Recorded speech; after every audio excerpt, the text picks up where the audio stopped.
It came from... That's right. This is the part of the show where we search all over the internet to bring you topics the community is talking about. It came from.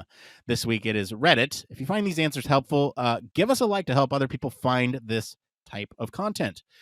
Let's tackle this first one first. It says, would you work at a company that doesn't use Figma? And I'm going to go ahead and extrapolate here and say we're going to be talking about not just Figma, but other tools here, right? I had an interview at a tech company. The interview said they primarily use Azure since they have better prototyping / interaction features than Figma. They want me to do a design challenge for the next round. I asked if I could use Figma. They said to try and download the free trial of Azure since that's what they use. I asked what they like better about Azure than Figma. They said they can make detailed prototypes for user testing. If it's a design challenge, and that I'm being tested on my UX and critical thinking skills, shouldn't the tool not matter so much? I use Figma plus Protopie. I haven't heard that one. And find it way more efficient than Azure. Mind you, the job description listed Figma as one of the tools also. So let's talk about this from two perspectives, right? One, should the tool prevent you from completing a task? And two, what happens if a company is forcing you to use a tool for either an interview or the work itself? Barry, take it away. Yeah, so it's an interesting one, this, isn't it? Because I think if they're just wanting to see an example of you doing things, then actually maybe the tool doesn't matter so much. But if you're going to go work for a company, you're wanting to go and work for a company, and their tool set is that they use Azure, or whatever the tool is, it doesn't matter. And it could be, almost across the piece. I have a really interesting discussion with sister company of ours that they use Google for most of their Office suite, and we use Microsoft. And it's one of the things of like, well, if you want to come do, our ecosystem is set up to use that, whatever it is. And if they're using Azure as their design tool, then why do you want to go in and improve, basically stick something in there that says, I want to come and work for you, but I don't want to come and use any of your tools? Therefore, you're making it harder for them to accept you, and for them to, if you want to go and work for them, then you need to be making yourself understand that's what they're going to go and use. So I kind of see that what this person is saying, actually, you want to do my design, you want my UX skills, critical thinking skills, and it shouldn't matter the way I do it. The truth of the matter is it does matter.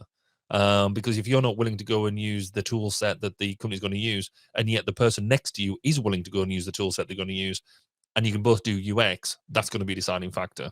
So yeah, I think you just need to crack on and learn how to use Azure, because it is actually, I do agree to a certain extent that the two tools have their pluses and minuses. But if that's what the company want you to use, then I'd suck it up, buttercup. What do you think? I have conflicting views on this, right? I think a company should be supportive if an employee wants to use a different tool within reason.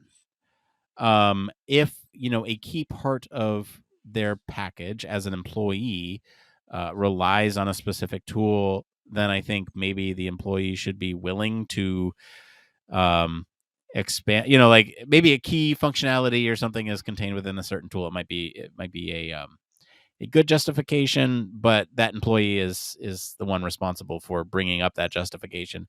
At the same time, I think you should be flexible, and I don't think tools really matter. I could use Excel or I could use Google Sheets.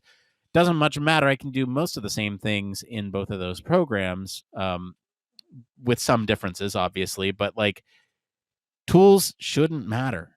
It's exactly what you're talking about here. And in terms of interviews, I'm a little torn on this one.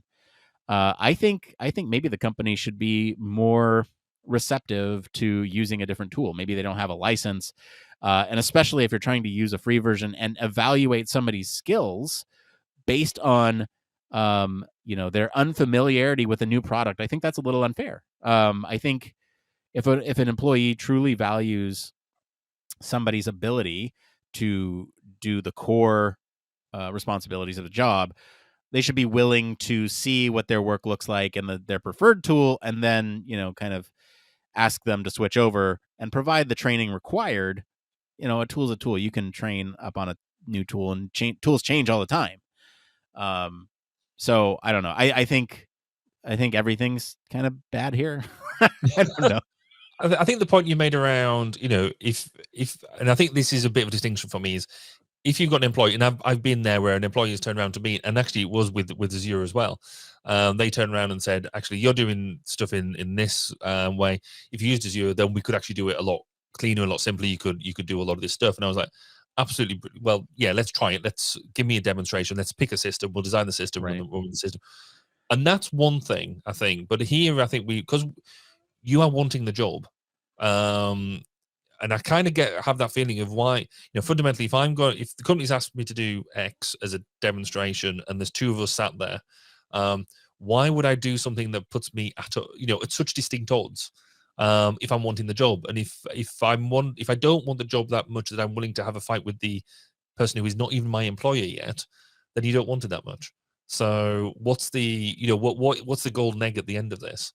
You clearly want employment, and if you don't want employment, then why are you interviewing in the first place?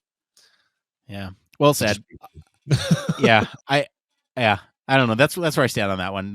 It's not too controversial. Learn to adapt to new tools and let people use their preferred tool. It's all the same, right? Completely conflicting information. Just make it happen.